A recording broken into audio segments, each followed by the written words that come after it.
Shido est un perdant misérable et sans espoir qui a du mal à regarder une fille dans les yeux jusqu'à ce qu'il soit obligé de sortir avec des méchantes spirituelles et de sauver le monde. Il y a 30 ans, des filles magiques surpuissantes ont soudainement attaqué la Terre et ont provoqué des catastrophes majeures dans le monde entier. Isekai de millions de personnes. Après un moment, les filles magiques sont allées en pause publicitaire, donnant au monde la paix, jusqu'à récemment, lorsqu'elles ont recommencé à attaquer et à sauver le monde. Shido est contraint d'apprendre l'art du Riz pour conquérir leur cœur. Un matin, alors que Shido et sa sœur prennent leur petit déjeuner, il lui demande ce qu'elle aimerait pour le déjeuner et elle lui dit qu'elle veut un repas dans un restaurant de basse classe à l'école. Une fois arrivé au restaurant, elle lui dit qu'il devrait se retrouver là-bas après l'école aujourd'hui, quoi qu'il arrive, même si un tremblement de terre spatial devait avoir lieu. Pendant ce temps, 3 pétasses LED les voient de loin et se demandent si les deux frères ont grandi en Alabama, car ils semblent avoir un faible l'un pour l'autre. Après que Kotori soit parti, un idiot nommé Tanamachi l'attrape et plus tard en classe, alors qu'il parle, une fille aux cheveux blancs les interrompt en appelant le nom de Shido, le laissant se demander qui elle est.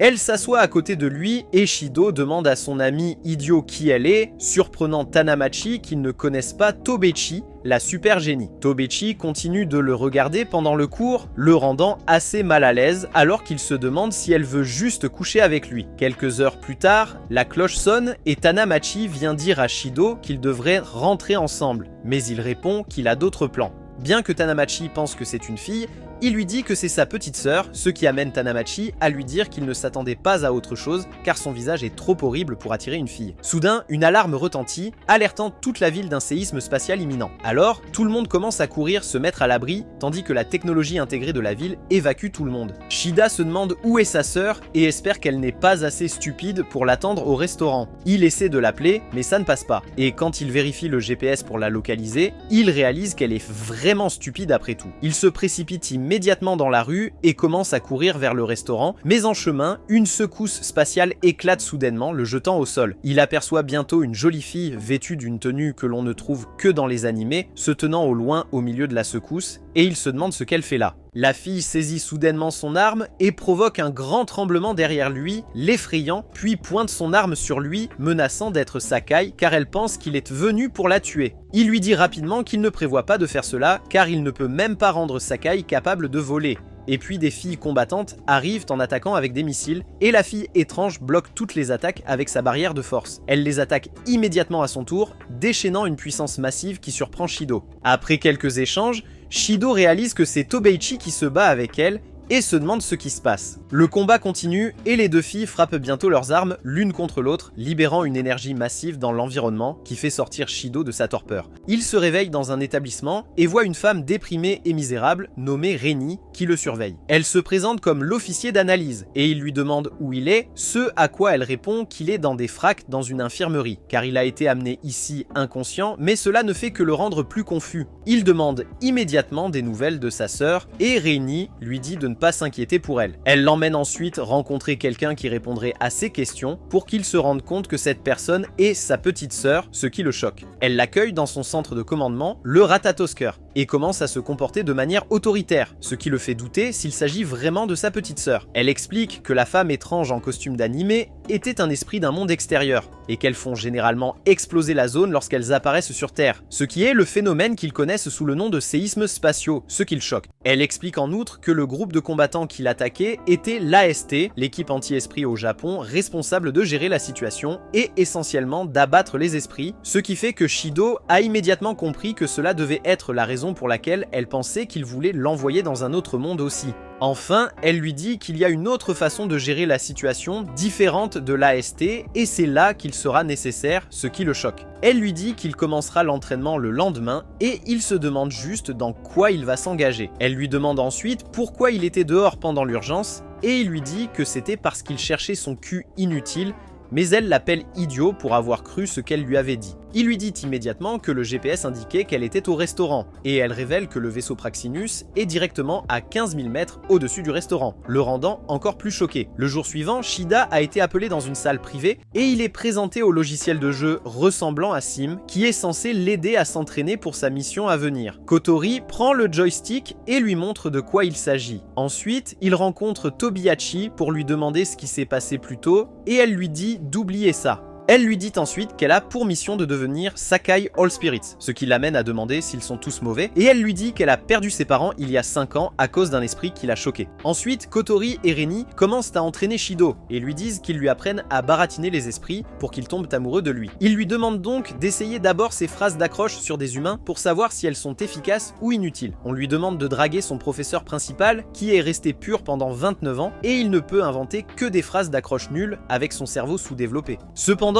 Reni décide de venir à son aide et l'aide avec quelques phrases, ce qui fait que le professeur principal atteint instantanément son apogée, mais il s'enfuit rapidement avant d'avoir des ennuis. Cependant, il en rencontre une lorsqu'il heurte accidentellement Tobeichi, la faisant tomber, révélant ainsi que son armure de complot est blanche. Kotori lui dit de la faire fléchir les genoux, mais son cerveau inutile ne peut produire que des bêtises, le décevant. Ren l'aide encore, et il finit par l'inviter à sortir, même s'il ne le pense pas vraiment. Tobeichi exprime aussi ses sentiments pour lui, et il est surpris qu'elle accepte de sortir avec lui. Alors qu'il essaie de lui dire que c'était une blague, une alarme se déclenche soudainement, alertant tout le monde d'un tremblement de terre spatial imminent. Tobeichi part rapidement et enfile son uniforme, se préparant à aller abattre ce fichu esprit. L'esprit du jour précédent réapparaît et reste dans une salle de classe, refusant de sortir, ce qui rend impossible une attaque de l'AST. Donc Kotori dit à Shido qu'il est le seul à pouvoir gérer la situation et la sauver. Elle lui dit aussi de ne pas s'inquiéter de quoi dire car les experts de Fraxinus lui donneraient des directives. Il entre dans le bâtiment et en entrant dans la classe,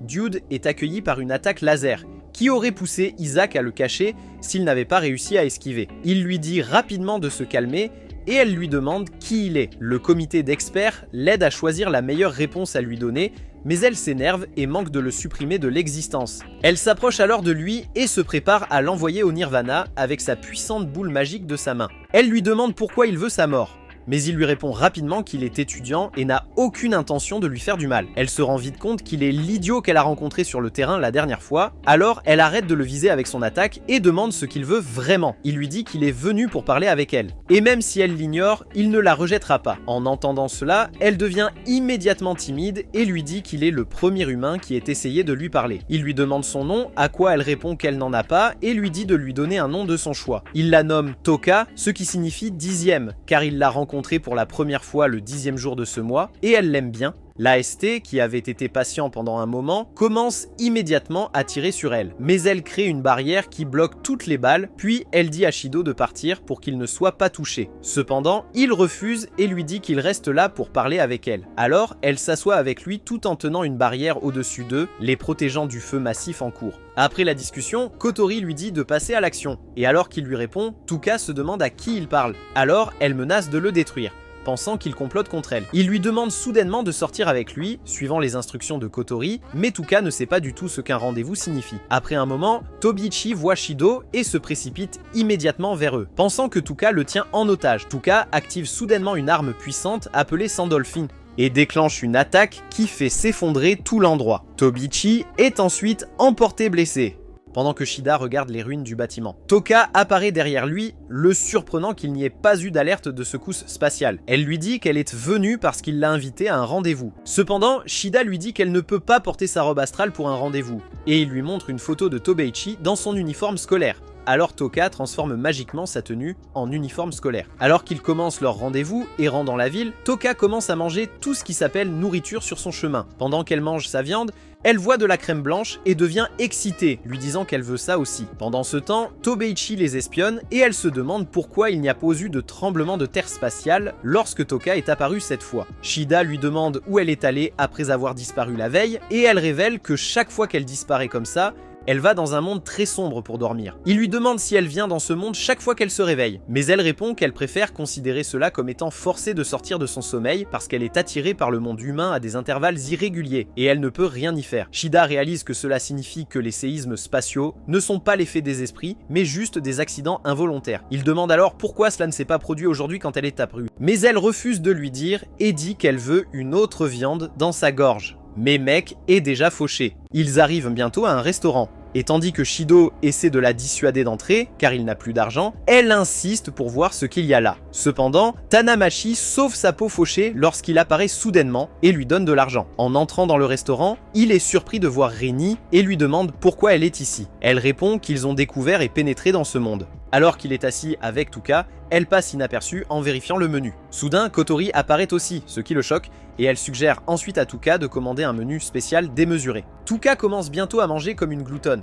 et lorsque Shido demande à Kotori ce qui se passe, elle lui dit qu'elle augmente simplement les chances que Tuka tombe amoureuse de lui, puisqu'il a un visage que seule une mère peut aimer. Alors que Kotori s'en va plus tard, elle dit à Shido de se diriger vers le sud de la gare lorsqu'ils auront terminé ici. Ensuite, Shido suit les instructions de Kotori et en chemin, tout le quartier résidentiel se transforme en parc pour rendre leur rendez-vous plus amusant afin qu'ils puissent finalement avoir des relations sexuelles pour la première fois dans sa vie pathétique. Alors que le rendez-vous continue, avec Tuka mettant chaque morceau de viande qu'elle voit dans sa bouche, Tobishi espionne encore et elle change bientôt en son costume mécanique, se préparant à attaquer Tuka. Plus tard dans la soirée, Tuka est excitée par le plaisir qu'elle a eu pendant le rendez-vous et lui dit à quel point elle a réalisé que les humains sont gentils. Comme quand elle pensait que tous les humains voulaient sa mort. Elle lui dit alors qu'elle comprend maintenant pourquoi l'équipe Mecha est après elle parce qu'elle détruit quelque chose de si beau chaque fois qu'elle vient dans ce monde. Elle commence à ressentir, rejeter, disant qu'elle ne devrait peut-être pas être dans ce monde. Mais Shuto la convainc qu'il n'y a pas eu de secousse sismique quand elle est venue cette fois. Cependant, elle répond que ce n'était qu'un coup de chance car qui sait ce qui pourrait arriver la prochaine fois qu'elle viendra. Ensuite, Shudo lui dit de rester dans ce monde et de ne jamais partir, promettant de lui apprendre tout ce qu'elle doit savoir sur ce monde. Elle dit que l'équipe de Mecha et d'autres ne voudront pas qu'une personne aussi dangereuse vive parmi eux, mais il lui dit qu'il l'acceptera peu importe combien il la rejette, ce qui la surprend et lui demande de tenir sa main. Alors qu'elle essaie de le tenir, Tobishi, qui vise avec un fusil de sniper sur Tuka, tire immédiatement un coup de feu, mais elle rate sa cible et touche Shido à la place, le tuant sur le coup. Tobishi est terrifié d'avoir tiré sur Shido et en voyant cela, Tuka invoque immédiatement son costume astral et son dauphin de sable et lance une attaque massive sur Tobishi. L'alarme de mèche spatiale se déclenche et les gars de Fraxinus s'inquiètent pour les gens de la ville qui doivent encore être évacués. Cependant, Kotori ne se soucie que de Tuka et ses subordonnés lui poseront des questions sur Shido, mais elle leur dit de continuer à travailler car Shido ne va pas tomber si facilement. Tout à coup, la blessure par balle de Shido commence à briller et il revient immédiatement à la vie, surprenant tout le monde, et Kotori leur dit de le récupérer immédiatement. Pendant ce temps, Tuka est bouillante de rage alors qu'elle déchaîne d'énormes vagues d'énergie sur Tobishi avec l'intention de la transporter dans un autre monde, et Tobishi se sent aussi très mal, elle qui n'étant rien différente d'un esprit qui a transporté ses parents dans un autre monde il y a 5 ans. Tuka se prépare à porter le coup final alors que Tobishi confesse ses péchés et dit ses dernières prières.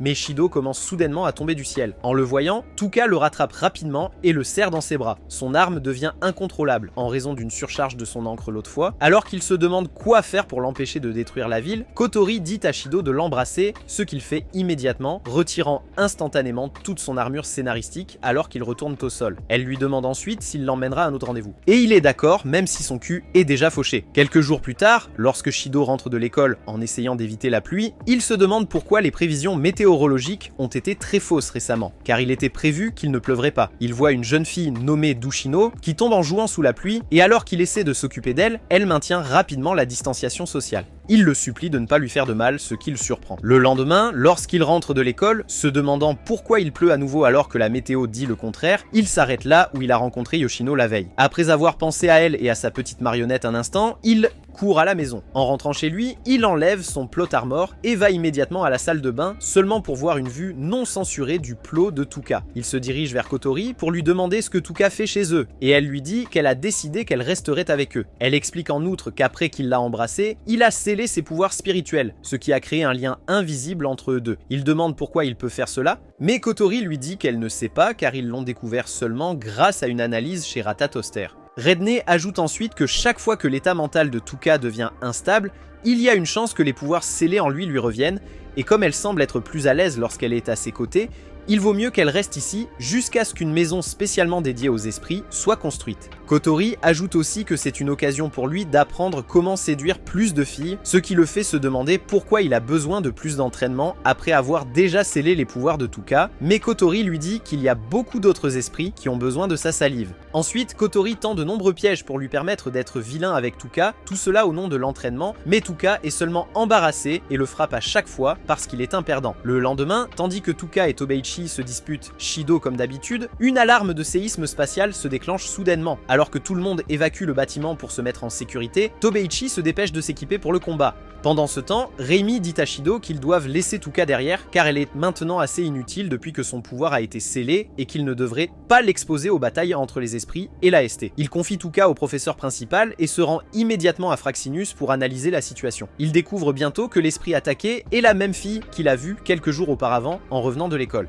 Il décide immédiatement de la sauver et il le prépare pour la mission tout de suite. Plus tard, il entre dans le bâtiment où Yoshino a réussi à se cacher des attaques de l'AST. Elle se révèle bientôt, mais ne parle pas car sa petite marionnette fait tout le discours, se demandant pourquoi elle permet au petit pantin inutile de faire cela. Cependant, le Ratatoskirk le prévient immédiatement que son humeur se dégrade rapidement et lui dit de la mettre de bonne humeur rapidement. Alors, il lui propose un rendez-vous, mais l'idiot crédule pense qu'il parle du calendrier. Pendant ce temps, Touka apprend que c'est dangereux dehors en parlant à des idiots qui ne peuvent pas garder leur bouche fermée, et elle part immédiatement à la recherche de Shido. Yoshino se tient sur une structure élevée, pratiquant des acrobaties. Et pendant que Shido essaie de la convaincre de descendre, elle glisse et tombe sur lui, l'embrassant dans le processus. Touka, debout non loin de là, se met en colère et demande à Shido si c'est pour ça qu'il est venu ici, le rendant sans voix car il a été pris sur le fait. Pendant ce temps, Kotori informe Shido que les pouvoirs de Touka lui sont maintenant revenus. Elle devient plus en colère et se met à râler comme une femme au foyer agaçante. Les marionnettes commencent aussi à la critiquer, disant qu'elle est une gêne et que Shido doit déjà être fatigué d'elle, c'est pourquoi il est venu voir une autre fille. Touka se met en colère et attrape la marionnette par le cou, ayant l'intention d'arrêter sa bouche bavarde pour de bon. Yoshino s'approche de Touka et essaie de récupérer sa marionnette, mais elle ne la rend pas, demandant à Shido de choisir entre elle et Yoshino.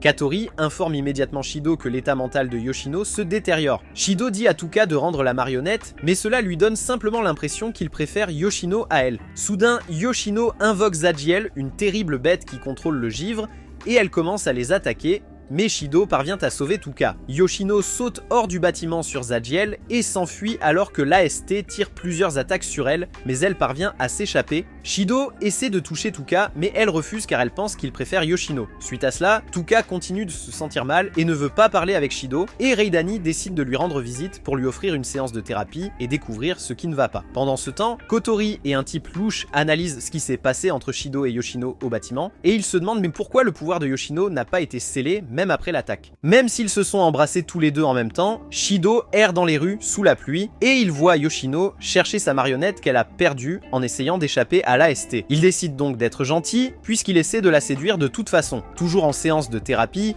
que le baiser entre Shido et Yoshino était une erreur, et dit que Shido se soucie tellement d'elle, c'est pourquoi il a pu se mettre en danger juste pour la sauver là-bas. Pendant que Shido cherche la marionnette avec Yoshino, son estomac gargouille soudainement, et il décide de la ramener chez lui pour lui donner à manger. Et après qu'elle ait fini de manger, il lui demande pourquoi elle ne se défend pas lorsque l'AST l'attaque. Elle répond qu'elle n'aime pas être blessée et les choses effrayantes, tout comme l'AST. Cependant, chaque fois que cela devient douloureux et qu'elle a peur, elle devient folle et finit par faire de mauvaises choses à tout le monde. Elle dit ensuite que c'est pourquoi sa marionnette est son héros, parce qu'elle la calme toujours lorsqu'elle est agitée et sur le point de perdre. Shido lui frotte la tête et promet de l'aider à trouver sa marionnette, mais il ajoute qu'elle n'aura plus besoin de sa marionnette pour se protéger car il sera son héros étonnamment. Il se sent immédiatement embarrassé et s'excuse d'avoir embrassé la jeune fille l'autre fois, mais elle ne sait pas ce que veut dire embrasser, alors il décide de lui montrer à nouveau. Cependant, alors qu'il est sur le point de l'embrasser, Touka entre soudainement avec l'intention de s'excuser de l'avoir snobé, mais elle les voit dans cette position suspecte, ce qui la rend de nouveau en colère. Elle rentre chez elle pour passer son agression sur son innocent oreiller.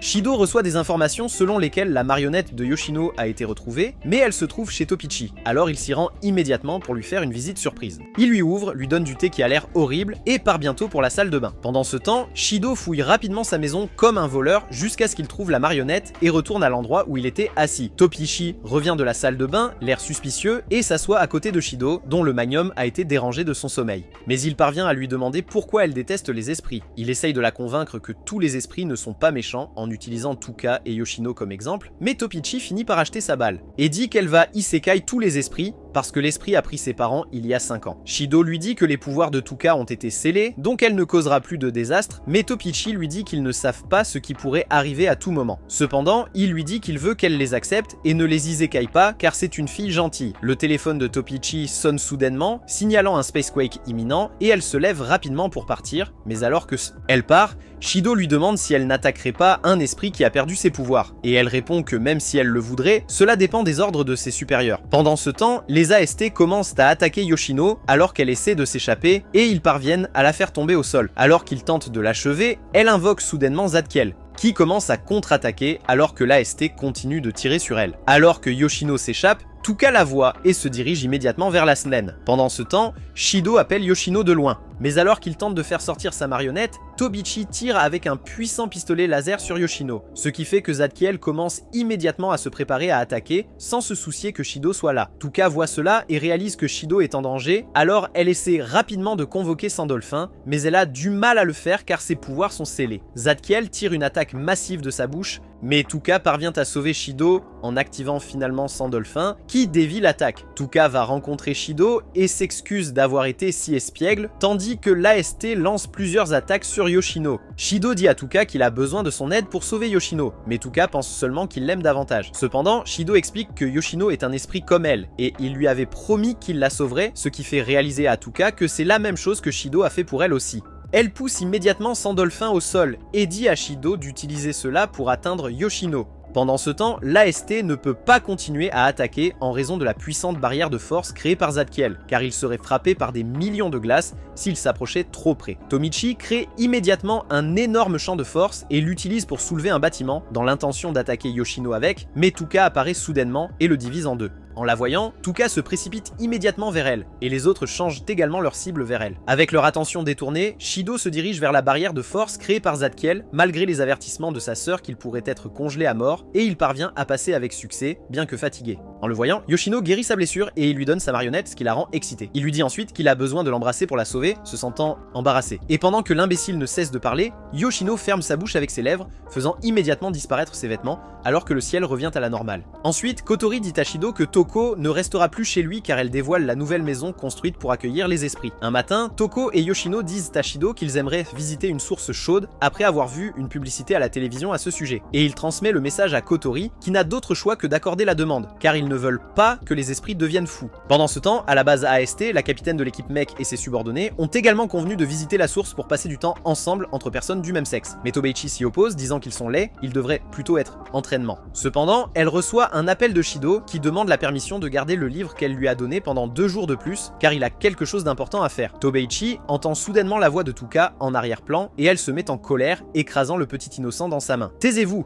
Ren et les 2 autres filles se mettent rapidement en route vers la source, mais Tuka détruit bientôt la voiture par jalousie, voyant comment Shido se comporte envers Yoshino. Pendant ce temps, l'équipe mech a également sauté dans un train souterrain et a commencé à se diriger vers la même source, mais ils prétendent qu'ils y vont pour évaluer le terrain afin que leur supérieur ne les réprimande pas. Cependant, leur train tombe bientôt en panne et ils doivent continuer leur voyage à pied. Shido et ses poussins avancent également à pied de toute façon. Depuis que Angry Bird a réussi à faire atterrir leur voiture, Tuka se sent mal d'avoir causé l'inconvénient, mais Shido, essayant de jouer le gars cool qu'il n'est pas, lui dit qu'il n'est pas en colère contre elle. Bientôt, le groupe d'idiots chez Fraxinus détecte que l'AST se dirige vers les esprits, et ne sachant pas que l'AST n'est pas venu pour la guerre. L'un des idiots ordonne qu'il les empêche d'avancer. Alors le Fraxinus commence à créer plusieurs barricades autour de l'endroit pour retarder l'équipe suivante, les faisant se demander ce qui se passe. L'équipe Toscar déroute commence à lancer différentes attaques inoffensives, les faire réaliser qu'un ennemi essaie de les arrêter, alors ils commencent aussi à contre-attaquer, causant ainsi des destructions massives à l'environnement environnant.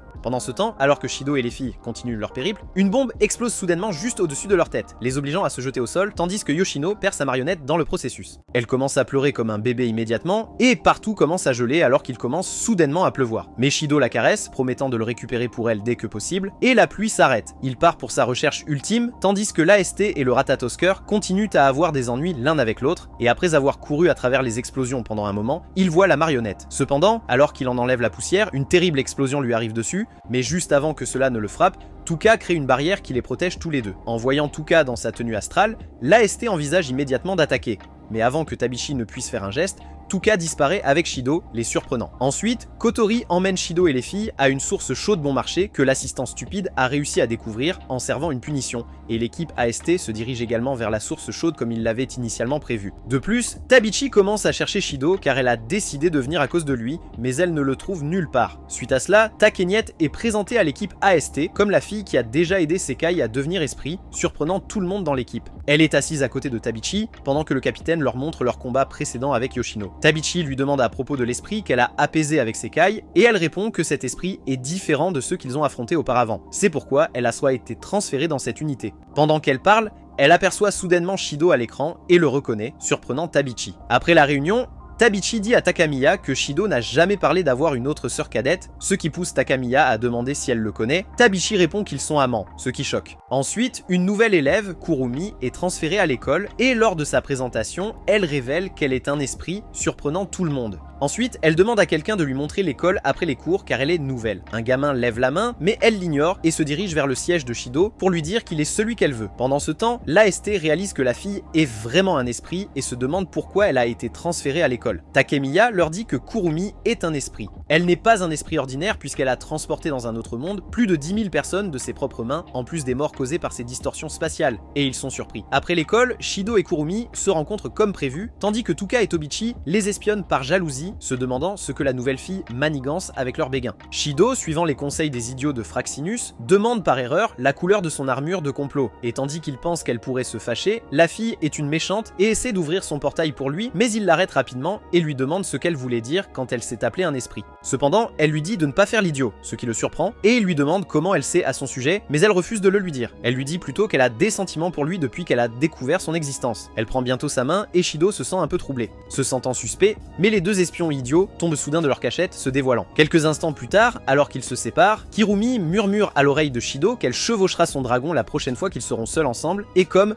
quand elle part, Shido ne peut que remercier son dieu que Toukan et Tobichi soient arrivés juste à temps, car qui sait ce qu'elle aurait fait à sa petite saucisse. Sur le chemin de Kurumi, elle est croisée par des voyous qui veulent l'applaudir, alors elle accepte de rejoindre le groupe. Elle les attire dans un coin avec une intrigue et les dévore littéralement. Takemiya arrive juste à temps et se prépare à la combattre. 5 secondes plus tard, Takemiya rencontre Shido alors qu'il rentre chez lui avec ses deux amis et l'embrasse avec excitation, l'appelant frère, mais le type se demande qui est-ce. Elle le suit chez lui, tellement excitée que son frère est vivant, mais Kotori devient jalouse et se dispute avec elle sur qui est le vrai et qui est le faux. Plus tard, Shido lui demande où elle a été, et elle répond qu'elle travaille, mais refuse de lui dire où elle travaille et part précipitamment, les laissant se demander ce qu'elle cache. Pendant que le professeur principal prend la présence de la classe, il découvre que Kurumi n'est pas en classe, ce qui le fait se demander pourquoi une nouvelle élève ferait défaut dès le 2e jour d'école. Toachi dit qu'elle ne reviendra pas, mais elle apparaît soudainement en classe. Pendant le cours, Shido reçoit un message de Kotori lui demandant de venir au laboratoire de physique pendant le déjeuner. Abito rencontre plus tard Kotori et René, qui lui montrent les images de ce qui s'est passé avec Kurumi la veille. Takamiya, avec la ST, l'attaque et la transporte brutalement dans un autre monde. Cependant, elle est venue à l'école aujourd'hui, les laissant perplexes sur ce qu'elle est vraiment. Pendant ce temps, Toichi rencontre Kurumi dans le vestiaire, et lui demande pourquoi elle est encore en vie, même s'ils l'ont transportée dans un autre monde hier. Kurumi la retient immédiatement, avec des mains étranges qui poussent soudainement de le soleil.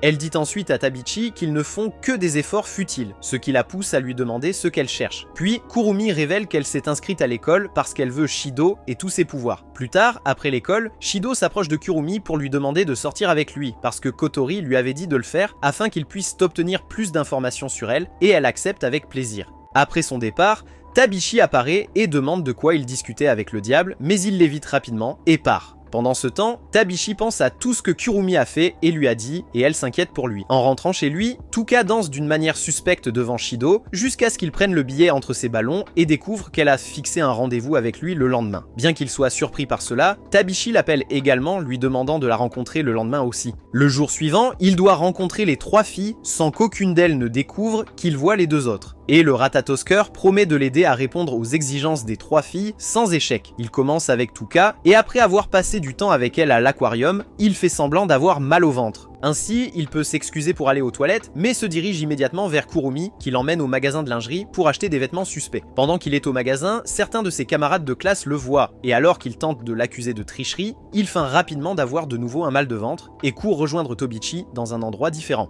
Ils s'assoient ensuite tous les deux au restaurant pour manger. Il demande à Tobichi pourquoi elle a voulu le rencontrer, et elle lui dit qu'elle ne veut pas qu'il soit seul, et ajoute qu'il doit rentrer chez elle après le rendez-vous où il restera un moment, le surprenant. Puis pour manger, il voit soudain Tuka courir, ce qui le fait s'étouffer immédiatement, alors il s'excuse rapidement et va la rencontrer. Il continue à tourner en rond parmi les 3, même s'il est épuisé de courir partout. En même temps, il essaie d'échapper à ses camarades de classe qui l'ont vu plus tôt, mais Yoshino a réussi à les distraire.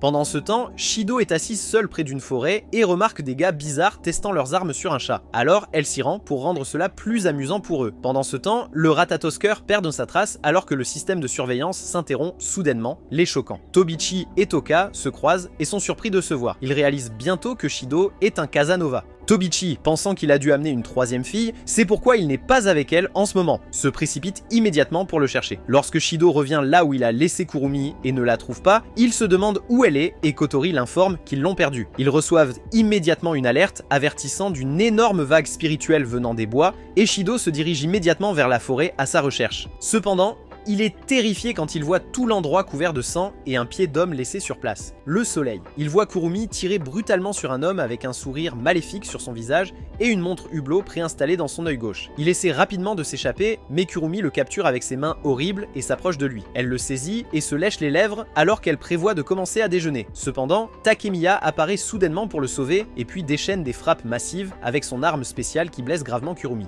Avant qu'elle puisse faire le moindre geste, Shido est choquée et lui demande comment elle peut être si calme à ce sujet. Après avoir envoyé quelqu'un dans un autre monde, elle répond que c'est un esprit et que les envoyer dans un autre monde est son métier. Elle explique en outre que Kurumi est un type d'esprit spécial qui, peu importe comment il l'élimine, continue de revenir à la vie. Elle ajoute que c'est pour ça qu'elle doit continuer à les envoyer dans un autre monde. Elle, depuis que Kurumi aime envoyer les gens au Nirvana. Le mec essaye toujours de la défendre, mais Kirima l'enferme avec une barrière et s'approche de Kurumi, prêt à infliger le coup final. Shido se dirige vers Frax et se sent terrible d'avoir pensé que tous les esprits étaient bons, mais cette croyance a changé depuis qu'il a rencontré Kurumi. Il dit ensuite à Kotori qu'il veut abandonner, mais elle le gifle sur la joue et lui dit d'arrêter d'être un lâche car il n'y a pas de renoncement pour lui. Ensuite, alors qu'il rentre chez lui après l'école, Tuka le rencontre et l'entraîne pour passer un bon moment avec elle. Et plus tard dans la soirée, Shido lui dit comment il doit empêcher Kurumi d'emmener plus de gens dans un autre monde, mais il ne sait pas comment lui parler puisqu'elle semble vraiment différente de celle qu'il connaît à Yoshino. Cependant, Tuka lui dit que Kurumi est aussi un esprit et qu'elle n'est en rien différente d'eux. Elle ajoute que sans lui,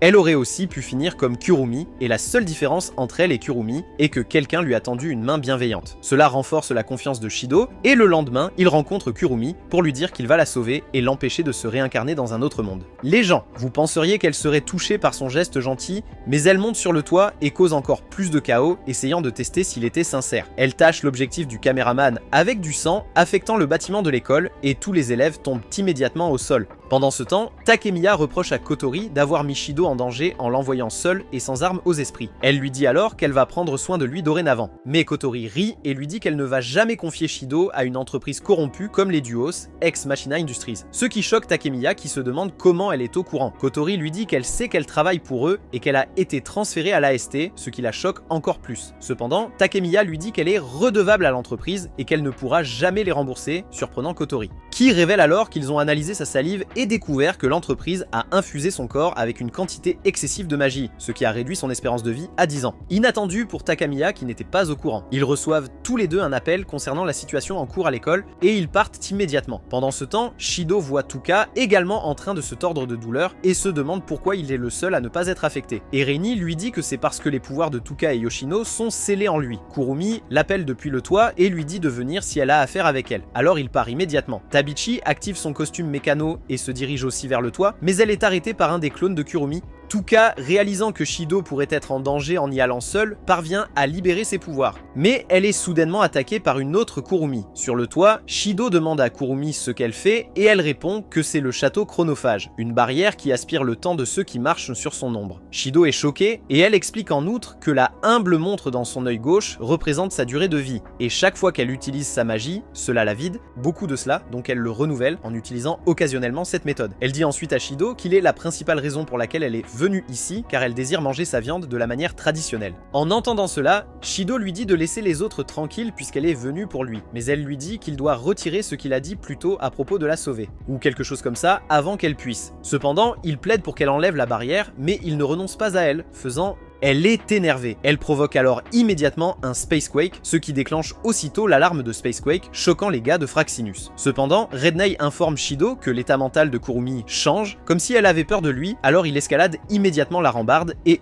menace de se défaire de lui-même puisqu'elle désire vraiment le manger. Elle lui dit d'arrêter le chat, mais Shido saute soudainement en arrière depuis le bâtiment, la choquant, alors elle saute rapidement après lui et le sauve avant qu'il ne s'écrase au sol. Il lui dit qu'il va se mordre la langue si elle ne nettoie pas la tache de sang sur l'objectif de la caméra, alors elle le fait fait immédiatement d'un claquement de doigts. Shido commence alors à prêcher la bonne nouvelle, ce qui lui fait changer d'avis. Et elle tente de prendre sa main pour accepter le salut. Un autre clone de Kurumi la poignarde par derrière, l'envoyant instantanément dans un autre monde. Elle capture alors Shido avec ses bras horrifiques et tente de le toucher. Takemiya lui coupe soudainement le bras, mais elle invoque immédiatement une montre sur mesure et un pistolet qu'elle utilise pour remonter dans le temps, restaurant son esprit. Elle tire sur Takemiya, la déstabilisant, puis apparaît soudainement derrière elle pour tirer à nouveau. Tuka et Tobiji arrivent sur le toit, mais avant qu'ils puissent en faire un mouvement, Kurumi invoque plusieurs vestiges de son temps. Elle dit à Takemiya: c'est pourquoi elle ne peut jamais la faire disparaître, car elle a différentes versions d'elle-même provenant de différentes époques. Elle les retient et active alors un autre tremblement de l'espace. Mais Kotori apparaît soudainement et l'annule avec une force égale. Force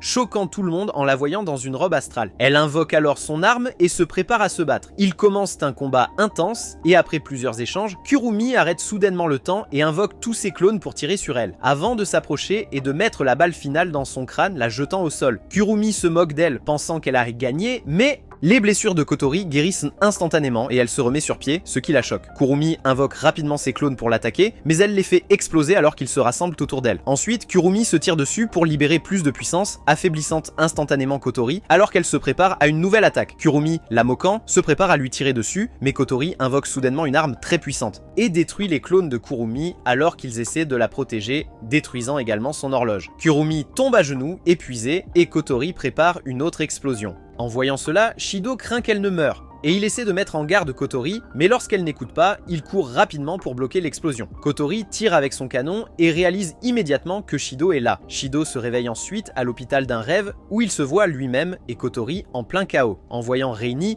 il commence à poser beaucoup de questions pour savoir si tout le monde... Et Reini pose soudainement sa tête sur ses 12 oreillers avant de lui dire que tout le monde va bien, même si Kurumi a réussi à s'échapper. Reini l'emmène là où se trouve Kotori, et en la rencontrant, il lui demande si elle est un esprit. Elle répond qu'elle est humaine, même si les données indiquent qu'elle est un esprit. Elle explique en outre qu'elle est née humaine, mais qu'il y a 5 ans, elle est devenue un esprit. Ou plutôt, elle est devenue un humain avec le pouvoir d'un esprit. Shido se souvient immédiatement du rêve qu'il a eu de ce qui s'est passé dans le passé, et il lui en parle, la surprenant par la véracité que cela pourrait avoir. Il lui demande alors comment elle est devenue un esprit, mais elle lui dit qu'elle s'en souvient à peine. Shido demande comment ils ont pu oublier quelque chose d'aussi important, et elle suggère que quelqu'un a dû effacer leurs souvenirs. Il lui demande alors comment elle a réussi à réprimer ses pouvoirs depuis, et elle répond que c'est lui qui les a scellés, ce qui le surprend. Elle ajoute que bien que personne ne sache pourquoi, il a la capacité de sceller les pouvoirs des esprits. C'est pourquoi le Ratatosker l'a choisi pour les contacter. Shido demande encore pourquoi il a des pouvoirs de guérison, et elle lui dit que c'est ses pouvoirs à elle, ce qui le surprend. Elle l'appelle ensuite à avancer.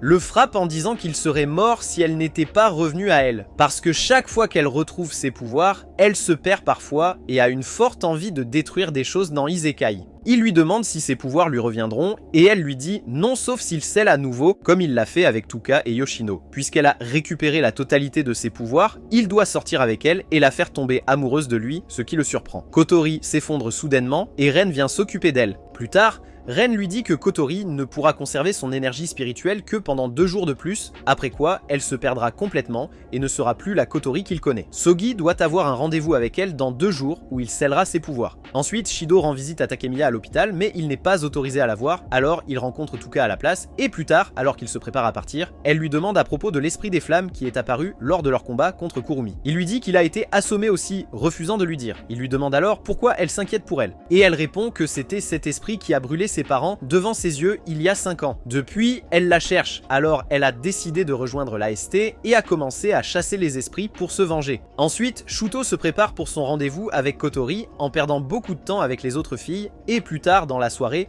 il rencontre le vice-commandant de Ratatosker pour lui dire à quel point il est ignorant sur la manière de sceller les pouvoirs de Kotori. Le mec lui dit qu'il a les images de ce qui s'est passé lors du grand incendie il y a 5 ans et demande s'il aimerait voir. Cela pourrait peut-être aider à découvrir comment il a scellé Kotori. Alors que Shido vérifie plus tard la séquence, il voit une silhouette étrange à côté de lui et de Kotori ce jour-là et en conclut qu'elle doit être responsable des pouvoirs de Kotori. Yu se creuse la tête, essayant de se souvenir de ce qui s'est passé, mais cela devient écrasant et il s'effondre. Le lendemain, qui est le jour du rendez-vous, il rencontre Kotori et le rendez-vous commence. Il essaie toutes les techniques de séduction qu'il a apprises sur internet, mais elles peuvent, et il se demande ce qu'il va bien pouvoir faire, car s'il continue à ce rythme, il ne pourra jamais la sauver. Après un moment, Kotori s'excuse et quand elle part, Shifo part aussi pour parler au gars de Fraxinus de quelques autres lignes qu'il peut déployer, et alors qu'il marche, il voit avec stupéfaction Ren s'occuper de Kotori, car elle ressent actuellement des douleurs. Il se cache derrière eux pour écouter ce qu'ils disent, et il découvre que Kotori utilise des médicaments pour se stabiliser depuis qu'elle a retrouvé ses pouvoirs, mais elle ne veut pas qu'il le sache pour qu'il ne sorte pas avec elle par pitié. Il retourne sur la plage,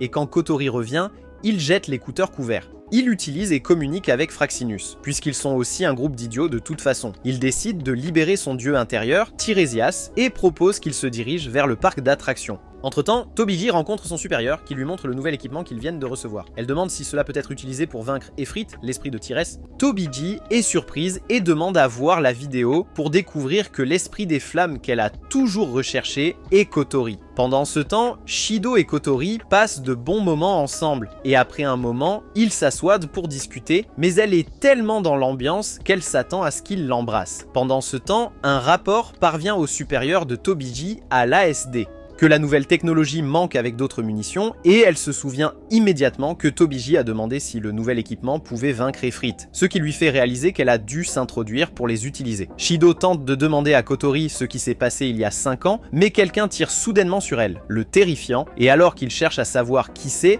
il découvre que c'est Tobiji. Il lui demande ce qu'elle pensait et elle répond qu'elle vient juste de téléporter Kotori dans un autre monde. Cependant, Kotori réapparaît soudainement et la traite d'idiote pour avoir pensé qu'elle pourrait la battre aussi facilement. Tobiji commence à tirer lourdement sur elle avec ses énormes canons et Kotori change rapidement en sa robe astrale et invoque son arme. Puis, elle commence à échanger des attaques, affectant la zone environnante. Toka et Yoshino, qui sont de l'autre côté du parc d'attractions, remarquent le tumulte et en déduisent que Kotori et Shido doivent faire face à un ennemi puissant. Alors Toka essaie d'aller aider, mais la marionnette de Yoshino essaie de la convaincre de ne pas y aller puisque ses pouvoirs spirituels sont actuellement scellés. Cependant, Toka dit que puisque Shido fait de son mieux pour sauver Kotori, elle fera aussi tout ce qu'elle peut pour protéger-le. Elle part immédiatement dans son costume astral et voyant cela, Yoshino décide de la rejoindre pour le protéger. Alors que la bataille continue, Kotori bloque les puissantes attaques de Tobeichi en créant plusieurs barrières, mais elle se sent soudainement faible et réalise qu'elle a trop utilisé son pouvoir. Tobeichi en profite rapidement en la capturant avec 2 cordes lumineuses issues de son canon,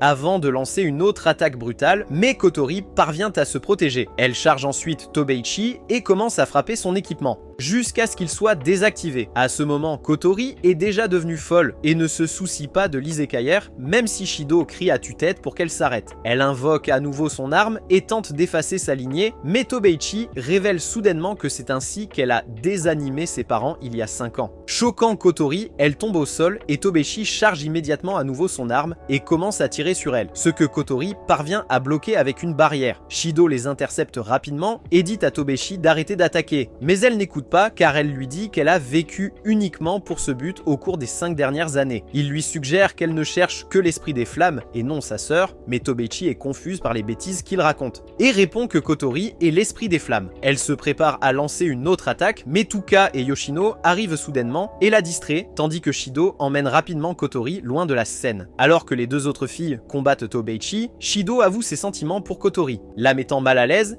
et elle fait de même avant qu'il ne l'embrasse finalement, scellant ses pouvoirs immédiatement, guérissant ainsi ses blessures. Il se tourne ensuite vers Tobeichi et lui dit de l'isekai à la place puisqu'elle est après Ifrit et que l'esprit est maintenant en lui et non sa sœur. Il lui dit que c'était Ifrit qui a pris ses parents il y a 5 ans et non Kotori. Tobeichi ne comprend pas de quoi il parle et il explique que quelqu'un d'autre était responsable de ce qui est arrivé à Kotori. Tobeichi atteint bientôt sa limite et alors qu'elle tente de tirer avec une arme normale, elle s'effondre d'épuisement. Pendant ce temps, Kurumi réapparaît de l'autre côté de la ville. De retour à Fraxinus, Reini dit à Shido que son rendez-vous avec Kotori n'a fait aucune différence. Cependant, Reini lui dit que les niveaux émotionnels de Kotori ont toujours été au maximum envers lui car elle a des sentiments pour lui. Kotori devient gênée et fait rapidement tomber Shido avec un coup de pied en disant que la machine doit être cassée. Ensuite, Kotori leur dit qu'elle se souvient enfin de l'esprit d'il y a 5 ans, mais comme ils ne peuvent pas encore écarter la possibilité que quelqu'un efface leurs souvenirs, ils doivent stocker les informations en dehors de leur tête. Kotori se prépare à quitter la scène et avant de partir, elle demande à Shido si ce qu'il lui a dit hier était vrai, et il le confirme, mais il précise qu'il ne l'aime que comme une sœur. Ceci est la fin de la première partie. Est-ce que Shido sauvera Kurumi? Si vous avez aimé, aimez cette vidéo et commentez partie 2 pour la prochaine partie. Abonnez-vous aussi à cette chaîne et activez la cloche de notification.